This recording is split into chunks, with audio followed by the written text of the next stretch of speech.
Malaki ang agwat ngayon ng Golden State Warriors at ng Dallas Mavericks sa NBA standing. Itong Golden State ay nanatili sa number 2 noong nakarang linggo, number 1 sila. Ngayon itong Dallas Mavericks naman ay bumababa. Ngayon sila'y nasa purok 12 na. Bago magsimula ang NBA season, inamin mismo ni Mark Cuban na itong si Klay Thompson na lang daw ang kulang noong nakarang season para sila'y magkampiyon. Ngunit ngayon na nasa kanila na si Klay Thompson mga idol, eto sila'y nasa purok 12. Hindi naman sa walang ambag si Klay Thompson, ganun pa rin siya. Ngunit pakonti-konti na lang yung kanyang inaambag na tres. Nasa kay Kyrie Irving pa rin in Luka Doncic ang trabaho, ang responsibilidad para buhatin itong Dallas Mavericks, which is kanina nga sa kanilang laban kontra Utah Jazz, ang kupunan na dihamak na mas malakas pa sila. Natalo sila dahil yun sa kapabayaan nitong si Luka na naging lutang daw sa depensa. Inamin naman mismo ni Luka na dapat siya yung sisihin dahil siya ang mayroong kasalanan kung bakit sila'y natalo.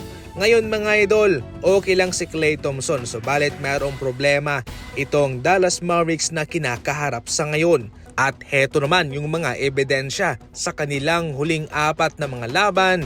Itong Dallas Mavericks ay puro talo laban sa Suns, sa Nuggets, sa Golden State Warriors at ngayon sa Utah Jazz. Ang masaklap pa dito ay hindi naman sila tinatambakan. 1 puntos lang, 2 puntos, 3 puntos yung kalamangan ng kanilang kalaban. Samantalang sa Golden State Warriors na walang kapartner sa Stephen Curry in terms of star level, ngayon sila'y pangalawa. At dahil yan sa mga tulong na nakukuha ng Golden State Warriors sa kanilang mga key player na pinapirma sa off-season. Sa mga laban ngayon ni LeBron sa Los Angeles Lakers, kitang-kita sa kanyang mga numero na hindi pa siya kinakalawang at nasa magandang kalagayan pa rin yung kanyang mga numerong kinakamada. Subalit hindi maitatanggi na umiidad na itong si LeBron at mismong siya na ang nagsalita na mukhang hindi na siya magtatagal sa NBA at magre-retiro na lamang ito.